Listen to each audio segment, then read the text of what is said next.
अस्सलाम वालेकुम दोस्तों, रोजाना की तरह आज की वीडियो में काफ़ी सारे बड़े और लेटेस्ट अपडेट्स मौजूद है। कवर करेंगे उन तमाम अपडेट्स की डिटेल्स के बारे में। लिहाजा वीडियो को पूरा आखिर तक देखिए ताकि किसी भी किस्म की इंपॉर्टेंट डिटेल्स आपसे मिस ना हो। वीडियो में आगे बढ़ने से पहले आप सबसे गुजारिश की जाती है कि हमारे चैनल मियां भाई एक्सप्लेन को सब्सक्राइब करके बेल आइकन जरूर प्रेस कर लें ताकि इसी तरह के लेटेस्ट और फास्ट अपडेट्स आपको रोजाना रियल टाइम पर मिलती रहे। और जिन हजरात ने हमारे चैनल को सब्सक्राइब करके बेल आइकन प्रेस कर लिया है उन सबका तहे दिल से शुक्रिया। तो आइए जानते हैं 16 फरवरी बरोज़ पीर की ताज़ा तरीन और लेटेस्ट अपडेट्स के बारे में।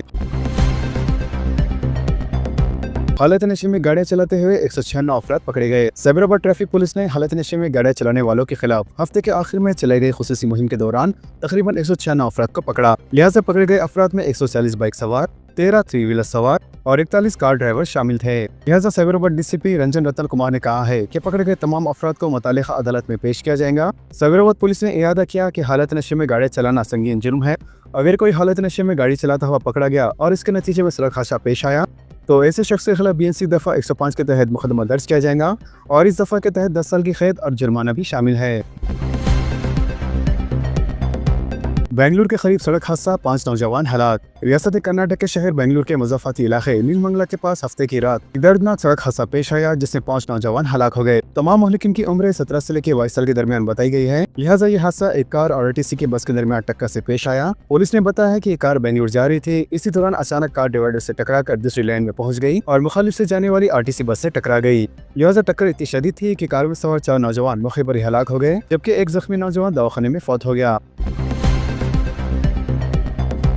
मेरी दी हुई साड़ियां और रकम वापस करो, शिकस्त खुर्दा कांग्रेस उम्मीदवार का राय दहिंदों से मुतालबा। मेडसी जिले में एक इंतहाई दिलचस्प व अजीब गरीब वाक़या पेश आया जहां वार्ड नंबर 12 से इलेक्शन लड़ने वाले कांग्रेस उम्मीदवार M ज्योति जो BIS उम्मीदवार से हार गए हैं वो अपनी शिकस्त को तस्लीम नहीं कर पा रहे हैं। लिहाजा इंतखाबी नताज के बाद ज्योति ने अपने अफराद खानदान के साथ मिलकर वार्ड में घर घर जाकर इस रकम और साड़ियों की वापसी का मुतालबा शुरू कर दिया जो इन्होंने वोट हासिल करने के लिए इलेक्शन से पहले तकसीम किए थे। लिहाजा इस गैर मामूली मुतालबे पर मुकामी वोटर शदीद भरम है और इनका कहना है कि साड़ियों की तकसीम करने के लिए किसने कहा था। दूसरी तरफ अगर इसी बल्दे के मजमूई नताइज पर नजर डाले तो यहाँ BRS ने वाज़ेह बढ़तरी हासिल करते हुए चेयरमैन और वाइस चेयरमैन के ओहदे पर कब्जा जमा लिया है।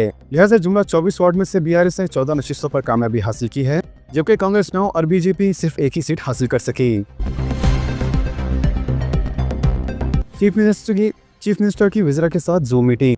चीफ मिनिस्टर रविंद्र ने विज़रा और सदर PCC महेश कुमार गौड़ के साथ जूम मीटिंग मुनाक़द की। रियासत में हाल ही में बल्दिया इंतखाबात के मुकम्मल होने के बाद चीफ मिनिस्टर ने मेयर्स और सदर नशीन के इंतखाब से मुताल्लिक़ मुख्तलिफ हिदायत दी। क्योंकि आज ही सदर नशीन व मेयर्स का इंतखाब होना है इसीलिए इनके इंतखाब के तरीक़ेकार पर तवील बहस की जा रही है। वाज़ेह है कि 11 फरवरी को बल्दी इंतखाबात हुए थे और 13 फरवरी को नताइज का ऐलान किया गया था जबकि इन नताइज में कांग्रेस ने 85 बल्दियात पर कब्जा जमाया है और मज़ीद 10 सीटें हासिल करने की कोशिश कर रही है। इलेक्शन कमीशन की जारी करदा शेड्यूल के मुताबिक हर बल्दिया और कॉर्पोरेशन में वार्ड अरकान और मीटिंग में शरीक बाएतिबार ओहदे अरकान के जुमला वोटों का 50% से ज्यादा वोट हासिल करने वाले उम्मीदवार को मेयर, डिप्टी मेयर, सदर नशीन व नायब सदर नशीन इंतखाब किया जाएगा।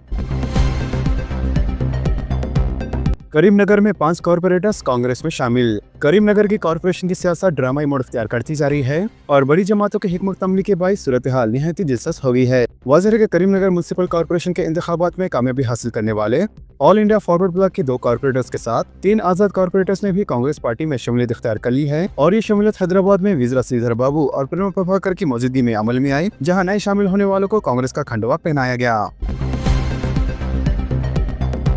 जामिया उस्मानिया यूनिवर्सिटी में तलबा का एहतजाज, पोस्ट ग्रेजुएट फर्स्ट ईयर के इम्तहानात मुलतवी। उस्मानिया यूनिवर्सिटी के हुक्काम ने गुज़िश्ता 2 दिनों से तलबा के एहतजाज को देखते हुए post graduate first year semester के इम्तहानात को मार्च तक मुलतवी करने का फैसला किया है। वाज़ेह है कि तलबा की जानिब से देराना मुतालबात की एक सुई के लिए यूनिवर्सिटी कैंपस में एहतजाज जारी है। यूनिवर्सिटी ग्रांट्स कमीशन के क़वायद पर अमल आवरी, निसाब के अदम तकमील, हॉस्टल्स में बुनियादी सहूलतों की कमी, चीफ वार्डन के रवैये से नाराजगी और हॉस्टल के हदूद में सरपरस्तों के दाखिले पर पाबंदी जैसे उमूर पर तलबा एहतजाज कर रहे हैं। जो कि यूनिवर्सिटी के हुक्काम ने एहतजाज के पेश नज़र इम्तहानात को मुलतवी करने का ऐलान किया और कहा कि नया शेड्यूल कंट्रोलर ऑफ एग्जामिनेशन की जानिब से जल्द ही जारी किया जाएगा।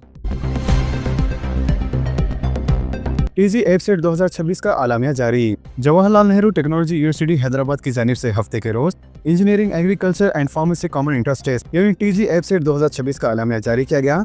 शेड्यूल के मुताबिक ऑनलाइन दरखास्तों का अदखाल का आगाज 9 फरवरी से होगा और देराना फीस के बगैर रजिस्ट्रेशन कराने की आखिरी तारीख 4 अप्रैल होगी, जबकि 250 और 500 रुपए के देराना फीस के साथ उम्मीदवार बिल तरतीब 10 और 15 अप्रैल तक रजिस्ट्रेशन करवा सकते हैं। साथ ही दरखास्तें 2500 रुपए और 5000 रुपए के देराना फीस के साथ बिल तरतीब 20 और 24 अप्रैल तक कबूल की जाएंगी। वाज़ेह है, इस मरतबा यूनिवर्सिटी ने इस इम्तिहान से 2 दिन पहले तक 10,000 रुपए देराना फीस के साथ रजिस्ट्रेशन के प्रोसेशन को फिर से शुरू किया है। लिहाजा 2500, 5000 और 10,000 रुपए देराना फीस के साथ रजिस्ट्रेशन करने वाले उम्मीदवारों के लिए टेस्ट सेंटर टेस्ट जोन 4 में अलॉट किया जाएगा, जो शहर हैदराबाद की वेस्ट में है।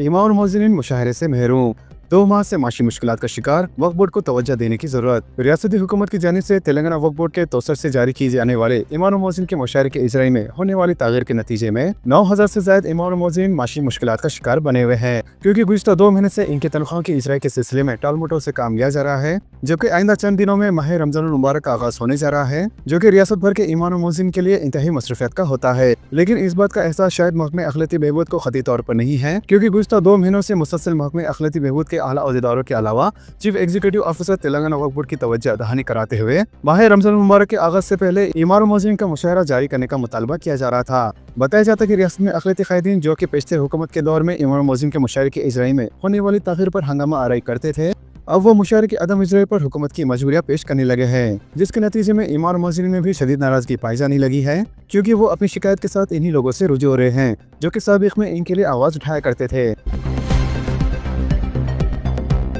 गाड़ियों की खरीदी पर शोरूम से रजिस्ट्रेशन में गफलत और गैर जिम्मेदारी, ऑनलाइन फॉर्म्स की दोबारा शोरूम से जांच, गलत इंजराज से मुश्किलात। महकमा ट्रांसपोर्ट ने गुज़िश्ता माह 23 शोरूम में ही गाड़ियों के रजिस्ट्रेशन के अमल को शुरू किया था, लेकिन इस अमल में इंदराज के दौरान कई गलतियां हो रही है, जिससे गाड़ी के मालिकान को मुश्किलात का सामना करना पड़ रहा है। लिहाजा फैज़ वक्त पर जमा न होने की वजह से रजिस्ट्रेशन के लिए काफी इंतजार करना पड़ रहा है। इसके अलावा तकनीकी निज़ाम पर सख्ती से अमल दरामद न होने, शोरूम के अमले की गफलत और गैर जिम्मेदारी के बायस गाड़ी के रजिस्ट्रेशन में गलतियां हो रही है। ऑनलाइन के जरिए RTA दफातर में पहुंचने वाली फाइलों को दोबारा शोरूम से लाकर जांच करनी पड़ रही है। वाज़ेह है, महकमा ट्रांसपोर्ट ने गाड़ियों के दस्तावेज ऑनलाइन रजिस्टर करने के लिए खुसूसी तकनीकी निज़ाम तैयार किया है, जिसके तहत शोरूम से गाड़ी खरीदने के फौरी बाद इनवॉइस के साथ गाड़ी के मालिक की तस्वीर, पते की तस्दीक, आधार, पैन कार्ड और दीगर दस्तावेज को ऑनलाइन अपलोड किया जाना चाहिए, जो कि अहलकार मुख्तलिफ RTA दफातर में मौसूल होने वाली फाइलों को ऑनलाइन हल करते हैं और सरकारी तौर पर गाड़ी नंबर अलॉट करके इनकी तस्दीक करते हैं। साथ ही रसीद के साथ मुस्तकिल रजिस्ट्रेशन मुकम्मल हो जाती है, लेकिन शोरूम का अमला गाड़ी के कागजात दुरुस्त तरीके से अपलोड नहीं कर रहे हैं, जिसमें गाड़ी के इंजन का चिश्ती नंबर वाज़ेह तौर पर दर्ज नहीं किया जा रहा है, जबकि कुछ फाइलों में गाड़ी के मालिक की तस्वीर वाज़ेह न होने की वजह से RTA हुक्काम फाइलों को ज़ेर इल्तवा रखे हुए हैं। वाज़ेह है कि गाड़ियों के मुस्तकिल रजिस्ट्रेशन का अमल बहुत अहम है, जबकि RTA हुक्काम का कहना है कि इन्हें परेशानी का सामना करना पड़ रहा है। साल 2026 का 17 फरवरी को पहला सूरज ग्रहण। माहिरीन फल्कियात ने कहा है कि रवा साल का पहला सूरज ग्रहण मंगल 17 फरवरी को होगा, ताहम ये एशिया के ज़्यादातर ममालिक में दिखाई नहीं देगा। Space.com रिपोर्ट के मुताबिक ये ग्रहण अंटार्कटिका के कुछ हिस्से में दिखाई देगा, जबकि सूरज आग के एक गोले की तरह नजर आएगा। ये ऐसे वक्त होगा जब चांद अपनी बेज़े मैदान में ऐन सूरज के सामने आ जाएगा। T20 वर्ल्ड कप, हिंदुस्तान ने पाकिस्तान को 61 रन से हराया। ICC T20 वर्ल्ड कप के ग्रुप मैच में हिंदुस्तान ने पाकिस्तान को 61 रन से शिकस्त देकर सुपर 8 के मरहले को क्वालिफाई कर लिया है। लिहाजा कोलंबो में खेले गए मैच में पाकिस्तानी कप्तान सलमा आगा ने टॉस जीतकर हिंदुस्तान को पहले बैटिंग की दावत दी, जबकि टॉस के मौके पर हिंदुस्तान और पाकिस्तान क्रिकेट टीम के कप्तानों ने हाथ नहीं मिलाया। हिंदुस्तान ने पहले बैटिंग करते हुए मुकर्ररा 20 ओवर्स में 7 विकेट के नुकसान पर 175 रन बनाए। जवाब में पाकिस्तानी टीम 18 ओवर में ही 114 रन बनाकर आउट हो गई। तो दोस्तों, इन तमाम खबरों से मुतालिक आप सबकी क्या राय है, नीचे कमेंट बॉक्स में जरूर जाहिर करें और इसी तरह के लेटेस्ट एंड फास्ट अपडेट्स के लिए हमारे चैनल के साथ जुड़े रहें। हमारे इस वीडियो को आपस में ज्यादा से ज्यादा शेयर करें और हमारे चैनल को सब्सक्राइब करके बेल आइकन प्रेस करना ना भूलें। तो मिलते हैं अगली वीडियो में काफी सारी नई अपडेट्स के साथ। जब तक के लिए अल्लाह हाफिज एंड सब्सक्राइब।